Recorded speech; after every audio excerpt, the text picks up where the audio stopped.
مخاطبین از رسانه پشت پرده ماجرای فیلم استاندار سابق یادتونه یعنی تیم زنه میگه منم دالشونی رو آقای گلزار جابجا کرد. درود به مخاطبین عزیز، بنده امین فردین با یک تیپ اسپورت خیلی خفن باحال، خفن که نیست، معمولی تیشرت معمولی با شما هستم و یه برنامه پشت پرده دیگه رو میخوایم برای شما اجرا بکنیم. البته من اصولا هیچ کدوم از کارام بی دلیل نیست، حتما یه دلیلی داره که دارم این کار رو انجام میدم و امروز در برنامه پشت پرده میخوایم راجع به پشت پرده این چهره صحبت بکنیم.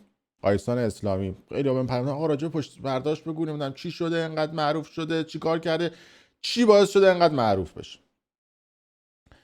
همین معروفیت آیسان اسلامی ثابت میکنه که یک سری آدم‌های پکیج فروش، یک سری آدم‌های به اصطلاح پر ادعا در فضای مجازی چقدر دزدن. میگن بعد الگوریتم اینستاگرام رو رعایت بکنی، بعد این کارو بکنی، بعد هشتگ بزنی، پشمک بزنی، صبح و ظهر و شب، بعد نمیدونم در فلان ساعت ها استوری بذاری، در فلان ساعت ها بعد فلان کارو بکنی، ریاکت. دیدید دیگه فاز مثلا آموزش اینا برداشتن. این آدم نمونه اون دسته آدمایی هستش که هیچ کدوم از الگوریتم اینستاگرام رعایت نکرد. فقط یه مقداری متفاوت بوده، مثل من که الان متفاوت اومدم برای شما دارم برنامه اجرا میکنم، ایشون هم متفاوت بوده. بعد میگن راجع پشت پرده‌اش بگو. وقتی آدمی سعی میکنه خودش باشه و ما توی رسانه پشت پرده میایم صحبت میکنیم که آقا سعی کنید که خودتون باشید، آدم‌های صادقی باشید، درو نباشید، ریاکار نباشید، نهید مثل امثال گلزار بگید که من نمیدونم دعا کردم و ذکر گفتم از این صحبت‌ها به اینجا رسیدم. اگه خودتون باشید میشید آیسان اسلامی، ما هم افشا نمی‌کنیم پشت پرده هاتونو، چون خودتون میاد همین چیزو میگید. مثلا من بیام میگم که این آدم ترتیب مثلا فلان زنو داده، خودش اومده گفته. مثلا بیام میگم که این آدم دخترباز، خب اومده خودش گفته. فقط و فقط من خواستم آیسان اسلامی رو برای شما بهانه‌ای بکنم که گول یه عده آدم رو در فضای مجازی نخورید که میان به عنوان پکیج میگن چه جوری پیج خودتون رو ببرید بالا، چه جوری آدم موفق. آیسان اسلامی تو امریکا زندگی میکنه، یعنی ساعتایی که این استوری میذاره صبح 24 در حال استوری گذاشتنه، یعنی 2 صبح ایران، 3 صبح ایران که مثلا تازه روز اونا شروع میشه تو امریکا، شروع میکنه استوری گذاشتن. میگن نه باید استوریاتون رو ساعت 8 و 9 صبح بذارید، یا مثلا باید استوری اول رو ریپلای خور بذاری. نه هیچ کدوم از اینا رو رعایت کرد، نه فقط آدمی بود که خودش بود. و حالا یه دم میگن آقا رمز موفقیتش رو بگو، امروز میگم بهتون تو این ویدیو. و سعی کرد که به نوعی ادبیات کوچه بازاری داشته باشه. اما اینکه چجوری آدمی شده که معروف شده، و اگر هم شما میخواید آدم معروفی بشید سعی کنید سنت شکنی بکنید، یعنی سعی بکنید خودتون باشید، سعی بکنید خیلی ادا در نیارید برای مردم و سعی کنید که هی میگم سعی کنید به خاطر اینکه این سعی کردن ها هستش که مجموعشون تبدیل به یک اتفاق بزرگ یا همون موفقیت میشه.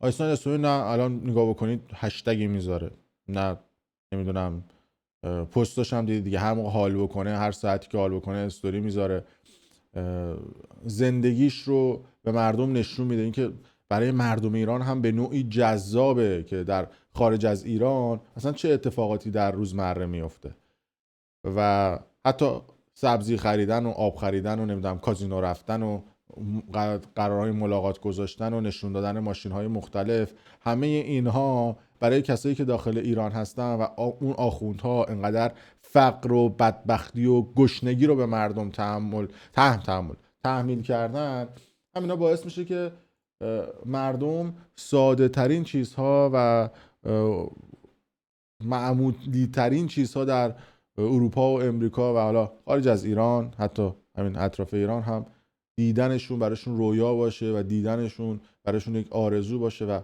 به حال آرزوهاشون رو توی این فضای مجازی دنبالش میگردن و آرزوهاشونه که توی این فضای مجازی میتونن ببینن و به نوعی همزاد پنداری بکنن. تعاملش با مردم حالا به نوعی خوبه، یه مقداری متفاوت‌تر از بقیه صحبت میکنه. اگر خیلی از ایرانی‌ها رو شما خارج از کشور ببینید، به محض اینکه بهشون میگه آقا مهاجرت چجوری، میگن آشغاله، به درد نمیخوره، فلانه، بعد بیگاری بکنین کار.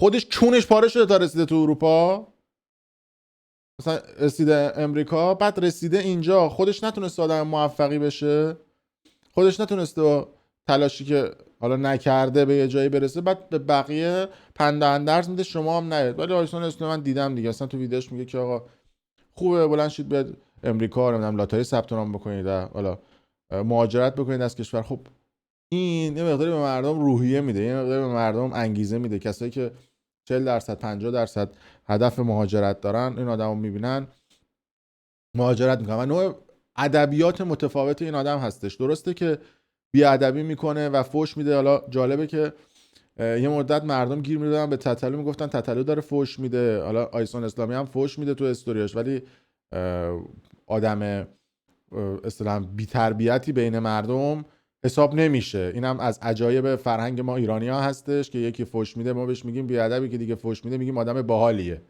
اینا باید ما تکلیفمون رو با خودمون مشخص بکنیم، فوش دادن بی‌ادبیه یا باحال بودنه. خواهشاً این چیزی برای من کامنت بکنید، من همینو بفهمم. یعنی بعد از این همه سال تو فضای مجازی دقیقاً نمیتونم بفهمم که چی درسته چی غلطه. این که میاد با ادبیات روزمره و حالا با یه سبک خاصی، مثلا با اون لهجه شیرین شمالی، به حال این لهجهش هم میتونه بهش کمک بکنه.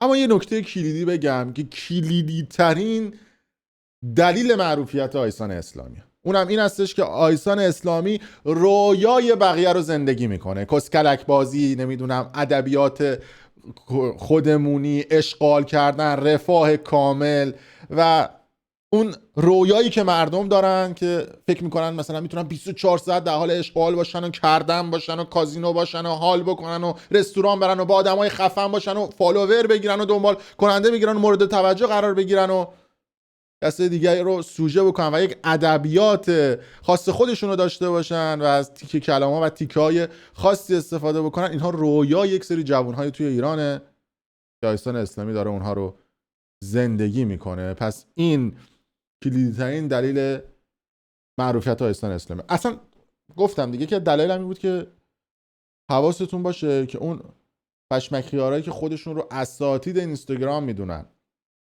خودشون رو آدمایی نشون میدن که میتونن شما رو موفق بکنن و به یه جایگاهی برسونن، آیسان اسلامی براتون بشه الگو که بدون هیچ کدوم از رعایت کردن الگوریتم‌های اینستاگرام، که یه دونه همچین از الگوریتم‌های اینستاگرام صحبت میکنن که انگار مثلا کارمند متا و خود مثلا مارک زاکربرگ یا سایر برابچ بهشون زنگ میزنن میگن که آقا باید این کارو بکنی که پستا دیده بشه، میان و پکیج میکنن تو کون ملت. خواستم که در جریان قرار بگیرید، امیدوارم که موفق باشه. و چون آیسان اسلامی آدمی بود که متفاوت بود و خودش حقایقو میگه، به نظر من پشت پرده نداره. ما هم گفتیم یه مقدار متفاوت با یه تیپ و ظاهر متفاوت بیان براتون ویدیو بسازیم. چاکریم.